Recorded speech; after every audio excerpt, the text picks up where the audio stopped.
Hi, I'm Kayleigh Frost. I'm the Head of Clinical Support at Health Assured, and I'm joined by Kristian, our wellbeing counsellor, and we're going to be talking about work-related stress today. Mm-hmm. Hi, Kristian, you okay? Hello, yes, I'm good, thanks. Good, yes. You feeling good? Yeah, not too bad. Yeah, just busy with work, but yeah, I'm good. Very on point Yes, for our conversation today. What we're talking about, yeah. So obviously we're going to talk about work-related stress today, and I think it's something that pretty much all of us and anyone that's listening will be able to relate to at some point. But before we go into that, just tell me a little bit about yourself, Kristian. Why did you venture into the counselling world? I think it was something I couldn't have done when I was younger. It was more because I sort of experienced a lot of my own issues myself and worked through some of my own stuff. And when I sort of looked at the progress I'd made with that, with the help of some support, I kind of thought, well, I want to help other people with that, because I realised the progress I'd made. Yeah. And also my mum was in psychotherapy for a while. She worked in mental health. So that kind of rubbed off on me as well, kind of influenced me.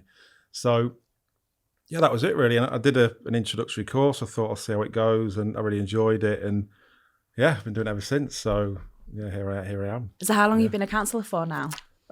Qualified 2017, and I was training for about 4 years, so it's not that long really, sort of a few years now. But, what I found is when I speak with most of the counsellors that we work with, it always seems to be something the majority of them have retrained in like later on. They've had a career, a completely different career, and then like life events and things like that have just turned things upside down for them, and then they've gone into the mental health field. Well, for me, a lot of it's about my experience as well that I've been through. And so it helps me relate to clients and their issues. Yeah. So most calls I get, I can relate to it. Yeah. I'm like, I know what they're going through. Yeah. And obviously I've had the training as well. Yeah. But for me, that really helps with the job, just having that life experience. I couldn't have done it when I was in my 20s.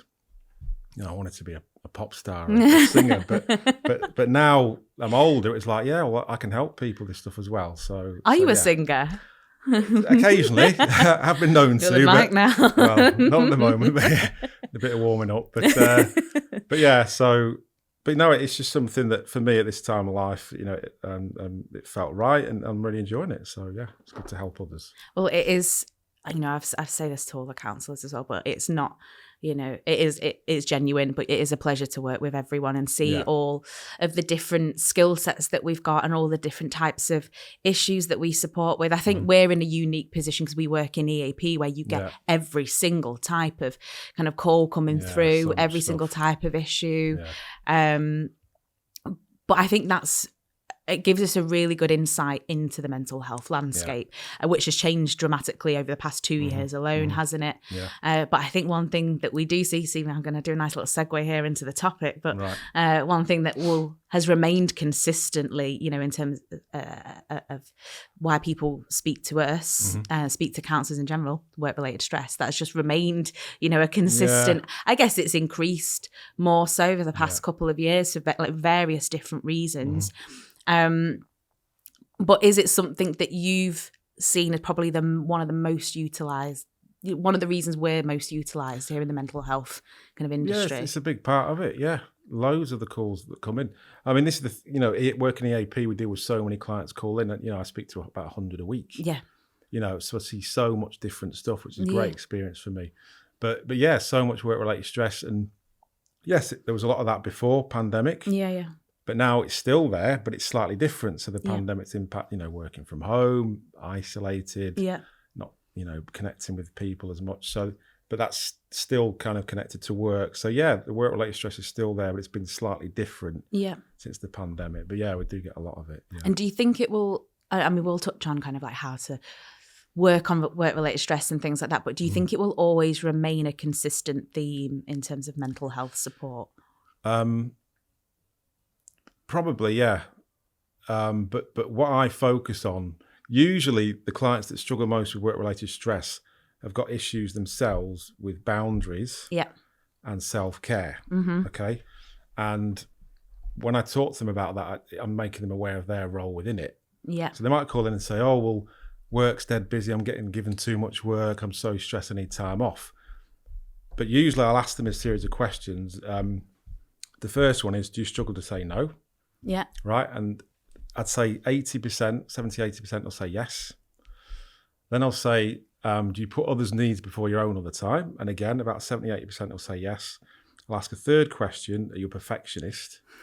And that's about 50, 60% will say yeah. Really? That. Yeah. Now, I was quite surprised at that when I started doing it, but the more, nearly every work-related stress call that comes in, unless it's bullying, that's a bit different, but usually that's the core problem. Yeah. They can't maintain boundaries. So if you struggle to say no, you can't put boundaries down to look after yourself. Yeah. So these are employees that are people pleasers. Yeah. And if you've got all of that and a demanding employer, it only goes one way. It's like a toxic mix. Yeah. So any employee that can't put boundaries down has high standards for themselves, is a perfectionist, and prioritizes everyone else over themselves. And they're at the bottom of the list. That's the only way it's going to go. They want to please everybody. They can't say no, and they get so stressed that they end up calling us, so they take time off. Yeah. And I help them become aware that they need to look after themselves at work as well. Mm-hmm. And some people don't know how to do that. And it's usually they either want to try and avoid conflict, or seek approval and be liked, or they feel responsible for everyone else and they want to look after everyone. And don't get me wrong, being there for others is great, and prioritizing others is great if you're okay. And this is what I tell them on the phone. But you need to make sure you're okay as well. And usually those issues come from things in their past, which I don't go into too much depth about because it's short-term counselling we offer. But yeah, those three questions really, nearly every work-related stress call I get, that is a big part of it. Yeah. And that's like your kind of toolkit there. You go straight in with that to kind of then identify what the next steps are going to be for this person and how they can be helped moving forward. Obviously, I listen to what's going on first, and they're all different, but it shocks me. It's about 70, 80%. That is a big part of it. Yeah. They're not very good at prioritizing their own needs. Yeah. They want to please everyone. They say yes to everything. Yeah. They're a boss's dream for a while. Yeah, of course. Every manager's like, oh, I love this employee. Yeah. But it gets to a point where they can't cope. Yeah. And they try and keep it in and keep on a happy, smiley face. Yeah. Inside screaming. Yeah. I want to get everything done, even though maybe there's too much to do. And they just come to burnout, and then they call us. And that's where I come in and say, well, what about you? Yeah. You matter here within all this. And that's when, we start to try and help them. Do you think the majority of these individuals, it's also, there are lots of external ways that this is almost like replicating itself, like duplicating itself. They're doing it in their social groups with their family life, taking on too much. They don't want to say no to social events or going on a family meal or childcare, everything Absolutely. Like that. It can impact on other things as well. Spinning everything to. So outside of work, they probably support other people. Yeah. They can be maybe like that in relationships as well. Yeah. So there will be that going on as well. But usually with work-related stress, that seems to be the point where they have to call us and, it's like it's too much at work. I think work demands have increased with a lot of professions over the last couple of years. Nursing, obviously. Of course, yeah. Teaching, I think, with restrictions and face masks with children and staff being off sick. Yeah. So obviously counselling, mental health. So many professions are more stressed, and so they're calling in at that point. Then I start to explore.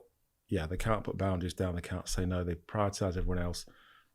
They're caring people. They're nice people. Yeah. It's not like, but they just don't know how to say, well, hold on, and then that leads to anxiety. So anxiety is about us feeling like we're not in control. Yeah. Or that something might happen that's out of our control. So we start to worry. And if we're running around after everyone else all the time and we can't say no, we're not going to feel like we're in control. Right? So this leads to the anxiety. Yeah. And there will be patterns outside of work as well with other issues with those problems. Yeah. It's not always necessarily just isolated to the workplace. Yeah. Like you say, it's at the workplace stress level that then they take action, because I guess that's the crisis point for them. The cherry on the top, the straw that broke the camel's back almost, they're like, right, this is it now. Because the one thing, especially if there's external things going on, they are juggling loads of different things. They've got perhaps childcare or even elder care responsibilities, bills, house to run. Yeah. work's the kind of thing that you almost escape to sometimes if you've got a lot of pressures outside, and then if you're losing control of that, you're like, well, this is it. What else? What else can I do? I can't control anything. Do you see that a lot? Well, it's the income. It pays the bills. It's important. And it's like, well, hold on, my manager's saying, I'm getting worried now because I'm having time off. So that's what I say. And I don't want to lose my job, and I'm feeling bad for everyone else at work because they're working more because I'm off. Yeah. So again, that comes back to them prioritising others' needs. So they don't want to leave everyone else in the lurch. So they feel bad being off. Yeah. And it is, often it is the work situation that brings them to us that our manager will say, give the EAP a call. But the stuff outside of work, they look after everyone else again. It's that kind of pattern. The caretaker role. Yeah. And so much of the work-related stress is centered around that. And it's been revealing for me to see that as well. Yeah. Since I've been working on the helpline. And obviously, great for me as well, and just seeing what's going on and understanding issues. But yeah, it's a big part of it. So, huge part of the reason we're there to support individuals. With them, I mean, I'm going to touch on a little bit about, when people get to that crisis point and they can't work anymore. But before that, just want to touch on how workplace stress is displayed in someone, like what indicators are there? Perhaps if so we're not talking about like, I'm the person suffering from workplace stress. Yeah. How would I know if you were, for example? So like what kind of things do you look out for? Should you look out for? I'm not saying necessarily as an employer, but a partner, a friend, that kind of thing. Yeah, so it often displays as anxiety. Yeah, is very common. Yep. So that'll be increased heart rate, shallower breathing. It can, panic attacks. At extreme sort of level, it can cause panic attacks. Just stress, overwhelm. Yeah. I say to a lot of clients, does it feel like the glass is full when you can't take any more on? And they'll say, yeah. And it's hard though, because some people try and hide that. Yeah. So you ask if I see it in other colleagues, possibly sometimes, but I think a lot of people do try and hide it. Yeah. Especially the clients I'm talking about that call in. They want to appear to be, I'm doing the job, everything's okay, don't worry about me. I don't really matter in all this. I'm just trying to make sure, so that I think they try and hide it. Yeah. And that's when it becomes, but really, it is okay to express it and let it out and say, well, actually, I'm a bit stressed. I need a break, just to let manager know if, they might not even know that there's a problem. Yeah. There is such a stigma with it, with opening up, isn't there? For fear of what implications then and the repercussions of what that might be. I don't want to be seen as crazy or weak. That's another one. I am good at my job. I can do it. Mm-hmm. Like, what if it stops me from progressing? Yeah. What if it stops me from achieving the next milestone in my career and things? So I think there's still a bit of a stigma attached to that. Absolutely. I think that's improving. Yeah, I think agreed. With EAP, and a lot of clients you speak to, actually, when they spoke to the manager, manager's actually quite supportive. And, they're sometimes surprised. Some professions, like police, or military, where there's a bit more of a macho kind of culture. It does tend to be a bit frowned upon. They wouldn't talk about emotions, or it can be seen as a weakness, or they feel they have to keep up that front. But then again, they can sort of, really struggle. Then they call us, but they probably wouldn't tell anyone at work.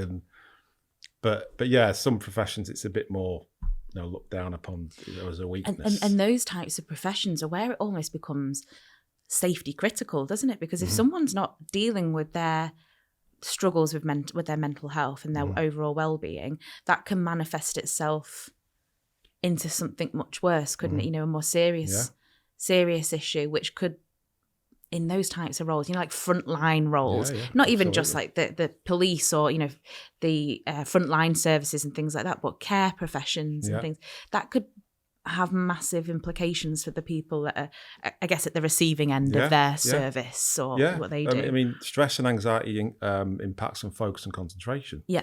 And nearly every client that's stressed in any way, shape or form will struggle with focus and concentration. Yeah, yeah.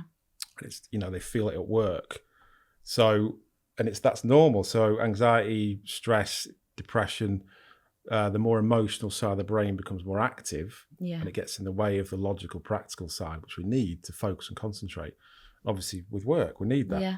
So yeah, it does. It impacts on focus and concentration. And that, a lot of the time, that can be the trigger why they call us, because they can't focus. They're not doing the job very well. They're worried about the impact they're having. The decisions that they're making. Yeah, I think you see it in, like, it's senior leaders as well. We get more and more, executive level individuals calling and using the service. Yeah. That stigma that is reducing slightly, and people are seeing the benefit. But we're seeing, high up individuals utilising the service more than ever, because especially in the past 2 years, there's many sectors out there where they've had to think fast.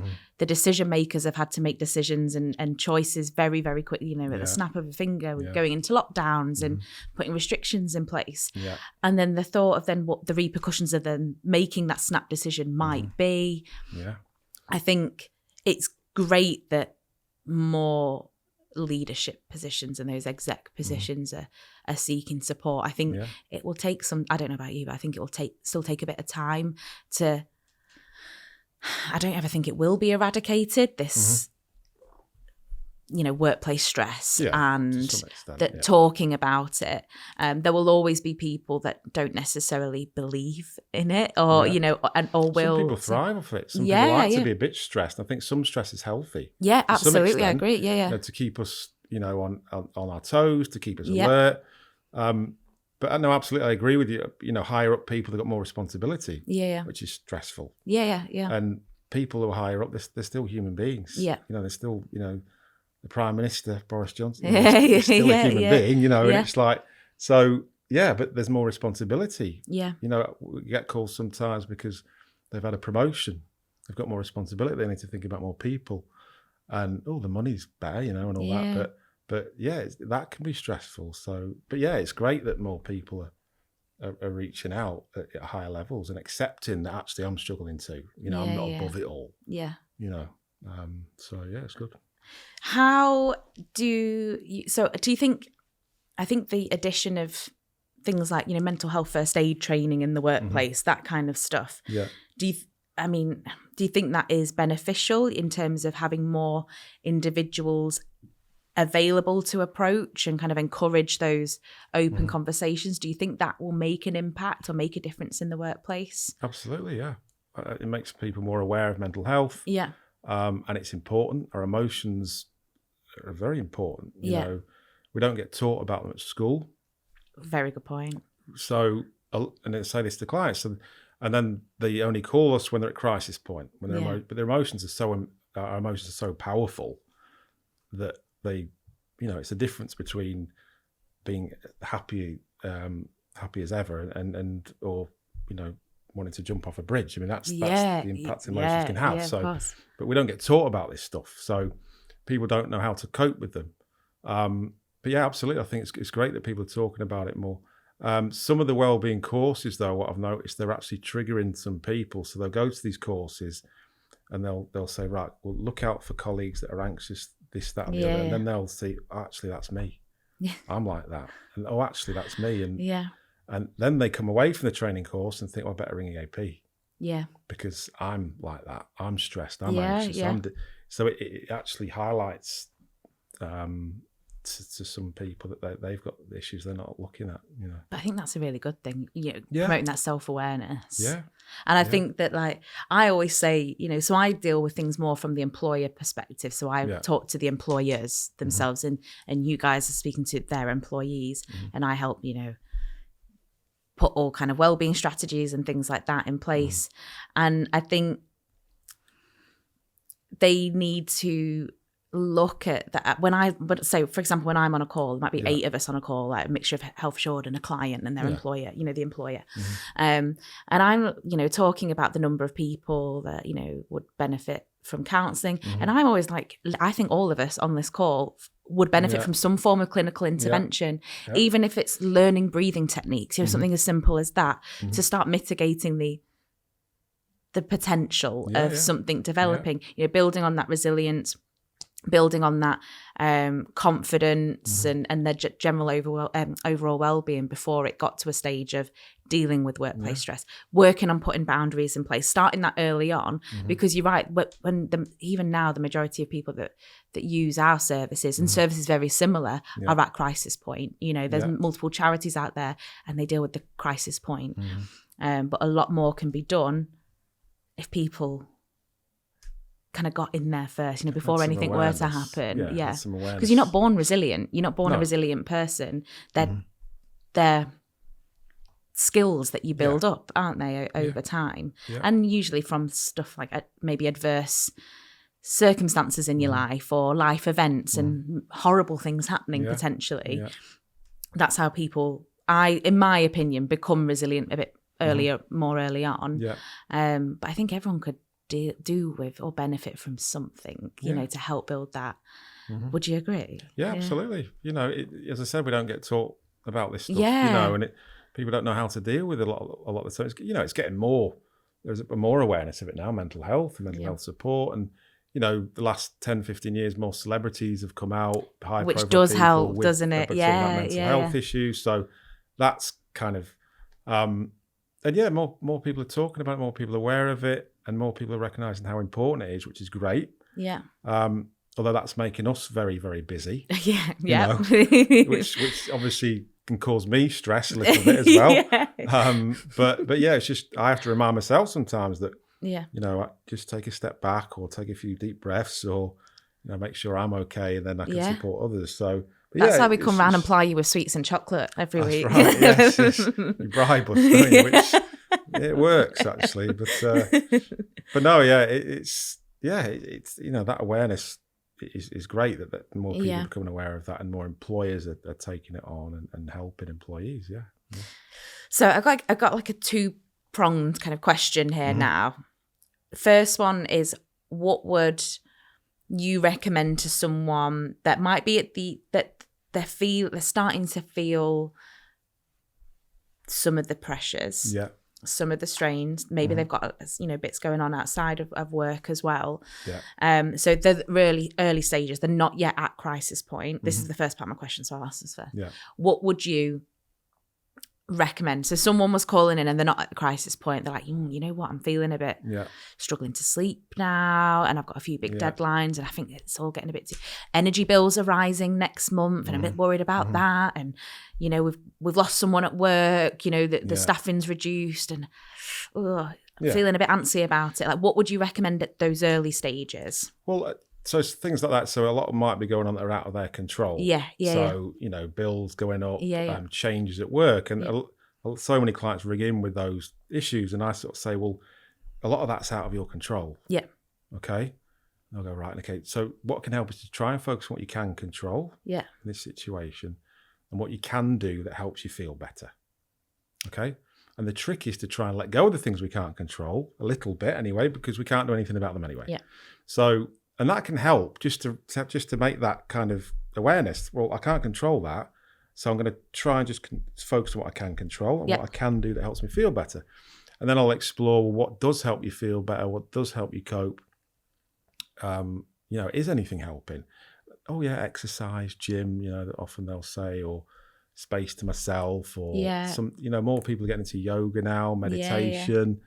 Are you a fan? Are you a fan yourself? Yeah, I've done meditation. Good. I've not done yoga, actually. It doesn't pique my interest. But no, I've done meditation. But that kind of thing, it brings us back to the here and now, back to the moment. When we're anxious, we're in the future all the time. What's going to happen next? It's out of my control, you know. So those sorts of things bring us back to the here and now. So it's trying to focus on what you can control, not what you can't. What you can do that helps you feel better. Maybe write that down, you know, get it on paper. So just explore that with them at first, and then, just see how they get on with that first of all, and then if they need further support. There's lots of things that you can do, I guess, without then going, right, you need to go and get some counselling, get some medication, go to your GP. Absolutely, there's a lot of things, like proactive measures that can be done, aren't there? That a lot of them are free, you know. I like to go and stand on my balcony in the wind. Very poetic, I know. And, you know, just have a moment. Or I also have what I call Slipknot showers. So I like to play Slipknot blasting in the bathroom and just have 5 minutes to decompress. And then I'm like, well, done. We need to vent, don't we? We need an outlet. We need and then I come out like, oh, new woman. Yeah, it's like an outlet. We need that. Exactly. Absolutely need that sometimes. Some people go out mates of the weekend or whatever. But you do need an outlet, I think. I think that's quite healthy. But what I'll find is a lot of them are already doing some things that are helping. Yeah. But they don't realise, actually that helps. So I could do more. Maybe you should do more of that. Bringing more awareness to what they're doing that actually makes them happy and bring them into the moment. I've never really thought of it like that. Yeah. I've never really thought of the being in the moment because your anxiety is being in the future. Yeah, absolutely. And it makes a lot of sense. It makes a huge amount of sense. Here and now, grounding. It's sort of grounding techniques and brings us back to the here and now. But anxiety, that's why you can't focus and concentrate because what's going to happen next? I'm worrying about that. You're not present. Makes absolute sense. Yeah. So going on the second part of my question, and you probably guess what it is. It's more at that crisis point, you know. So we see lots and lots of people that get signed off with work-related stress, but there's probably, and then they call us, and they've usually been told, like by the boss or whatever, like call the AP and like, oh, here I am, I've been signed off for 2 weeks now, like. But some of them are actually in crisis mode themselves, quite very distressed. Or you've seen some really distressing, situations, haven't you, with clients?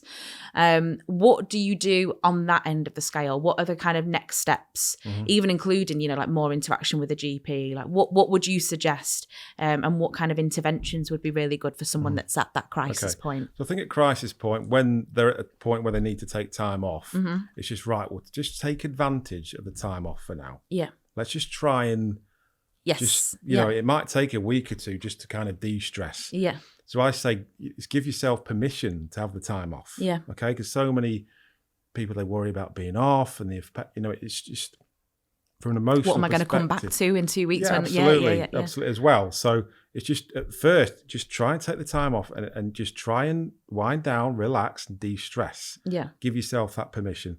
So at that point, it's just let's just take advantage of the time off. Yeah. The other thing I like to explore with them as well is, do they want to keep doing the job? Yeah, yeah. Some of the stress is because they don't like the job. Yeah. So then I say, well, how long have you been doing it for? Well, 6 years. Well, okay, well, does something need to change here? Why are we, some people just get in such a kind of routine and they're quite miserable. Yeah. And so that might be going on as well. But no, at crisis point, take advantage of the time off. Yeah. Then I'll explore what's brought us there. Yeah. And then I'll let them know that, look, there's structured counselling here, support as an option moving forward. So we can support you through this period. Then we'd talk about phased return, possibly going back. So we go back slowly at a pace where you feel comfortable with, and the counselling could support you through that. Yeah. So it's doing it's de-stressing and not even thinking about going back to work until we feel able to, and hopefully employers will let us do a phased return, which so many do now, which is great. And then we can, so it's just trying to get them off the stress, Yeah, I mean, train. I don't know about you, but I find it even when I go on annual leave, it takes me to like day 4 to stop looking at my phone, or to stop to stop checking in, like how's everything going, or even thinking about how many emails am I going to come into on Monday. So if you're used to that fast pace, you're used to that adrenaline and that pressure constantly, that's just as stressful to try and stop being stressed and stop thinking about it. I had a regular client, I was talking to him every week, and it was about week 3 or 4 when he actually started to feel de-stressed. Really? Because it was that, and his sleep was improving then, he began to feel less anxious. Yeah. But it can take 2 or 3 weeks to if you're that's how stressed they are. It gets to that point with some clients. We're so, it's just unbelievable. I don't know how to get that to that point, but it can take days or even weeks to just, and then we can look at building you up again and getting back. Yeah. Empowering them, building on new techniques. Yeah, work on boundaries. Self-care, exactly. Yeah. Looking after you at work. Yeah. Not feeling like you have to run around after everyone else all the time. You've got to look after you as well. That's the big thing. stuff. Yeah. So, I mean, we've touched on how busy we've been and our industry and the frontline kind of care and not just mental health in general, but I mean, there was no furlough for us. We were there 24/7 still during the past, 2 years, and it never stopped. And we are in demand more than ever, as are similar companies to us, the charity lines, the free phone numbers. So there's an immense amount of pressure on you guys, and I think there will be, you guys as counsellors, there will be for a good few years to come, I think, because there'll be the aftermath of everything that people have experienced the past couple of years. Then throw in the world events that are happening as well, currently. What do you, so I guess, you guys are in an advantage because all the tricks of the trade, but do you practice what you preach? Like, what do you do, Kristian, to look after yourself? Well, it's harder. It's harder to do it for ourselves. Any counsellor will say that. Anyone that works in mental health, it's a lot easier for me to give support to others. So I have to remind myself at times, what am I doing? I need to do this as well.